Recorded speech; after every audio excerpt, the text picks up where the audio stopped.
Agnès Jaoui ne s'en cache pas, elle a le blues du dimanche soir, sauf quand on lui annonce que le lundi est férié.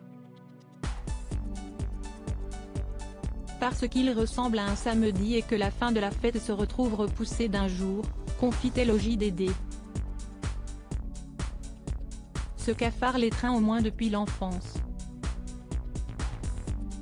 Une sorte de malédiction qui ne la lâche pas, un poids avec lequel elle doit composer année après année. Mais Agnès Jaoui a trouvé une parade en vivant à l'heure espagnole, ce qui lui permet de se coucher tard et de faire la grasse matinée, une bonne habitude prise il y a déjà quelques années. Un art de la procrastination poussé à son paroxysme avec ses enfants, un garçon et une fille aujourd'hui âgés de 19 et 21 ans. Agnès Jaoui raconte, à travers eux, j'ai revécu le cafard du retour en classe.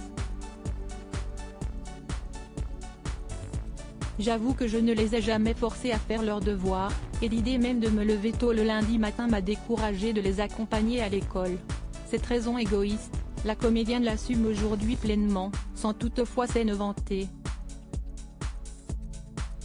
Agnès Jaoui préfère songer à organiser une escapade hors de Paris avec eux. Jusqu'à ce que la perspective des embouteillages du week-end ne l'effraie, Agnès Jaoui essaie d'échapper à la routine du quotidien pour remédier à son problème. Agnès Jaoui cesse de trouver une nouvelle passion, le chant, qu'elle pratique désormais tous les dimanches avec un ensemble vocal classique, Canto Alegre.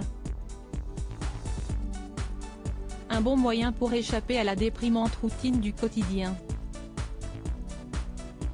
A-t-elle jamais songé à jouer au théâtre en matinée le week-end ? Surtout pas. Parce qu'il n'y a que des personnes âgées qui ne veulent pas se coucher tard, on entend siffler les sonotones et on se sent ramolli par une salle sans tonus. Pour sûr, Agnès Jaoui, 57 ans, a encore de l'énergie à revendre. Peut-être même un peu trop pour le dimanche. Loading widget.